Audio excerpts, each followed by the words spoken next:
Don't fear baby, don't fear. నాయనో, నా కళ్ళ ముందే నా కూతుర్ని నరికేయాలని చూసినారే.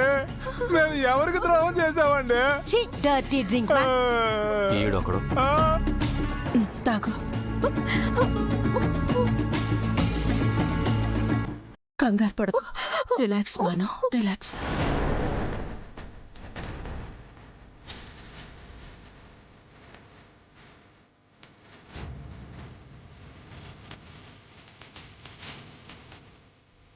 భాను, భయపడకమ్మా, భయపడకు. ఊరుకోమ్మా, ఊరుకో. వీరు, రుద్ర ఎక్కడా? తనకేం కాలేదు కదా? వీరు, ఏం మాట్లాడవేంటి? నేను బావని ఫాలో చేస్తూ వెళ్ళాను మావయ్య, కానీ ఆ రౌడీ రాస్కెల్స్ని పట్టుకోవడానికి బావ ఎటెళ్ళిపోయాడో తెలియట్లేదు.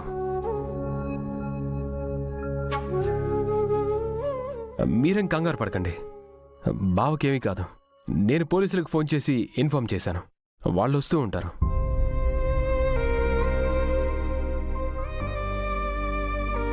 తనకి థ్రెట్ ఉందని, ఇలాంటిదేదో జరుగుతుందని రుద్ర అంటూనే ఉన్నాడు.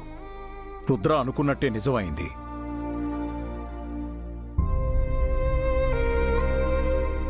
పాపం బాను ఏం చేసిందని తన మీద అంత కక్ష కట్టారు? ఆఖరికి ప్రాణం తీయాలనుకున్నారంటే వీళ్ళ వెనక ఎవరో దుర్మార్గుడుండి తీరాలి. వాడిని ఎలా అయినా కనిపెట్టి శిక్ష పడేలా చేయండి నానా. భాను, నువ్వు బానే ఉన్నావు కదా? ఆ, నీకు భయం పోయిందా? నేను బాగానే ఉన్నానమ్మా. అయినా రుద్ర సార్ ఉండగా నాకేటవుతుంది?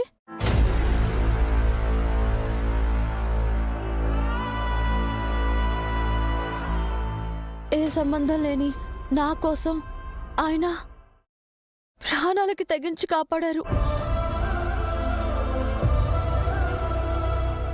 రుద్ర సార్ పక్కనే ఉంటే ఏ భయం ఉండదు. సార్ అంటే ధైర్యం, నమ్మకం. నువ్వు చెప్పింది అక్షరాలా సత్యం. రుద్ర ఎవరినైనా ఒక్కసారి తన మనిషి అనుకుంటే వాళ్ల కోసం ఎంత దూరమైనా వెళ్తాడు, ఎంతకైనా తెగించి రక్షిస్తాడు. అది రుద్ర అంటే.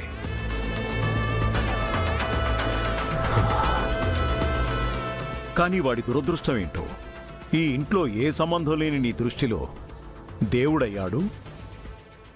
ఈ కుటుంబంలోని మనిషికి మాత్రం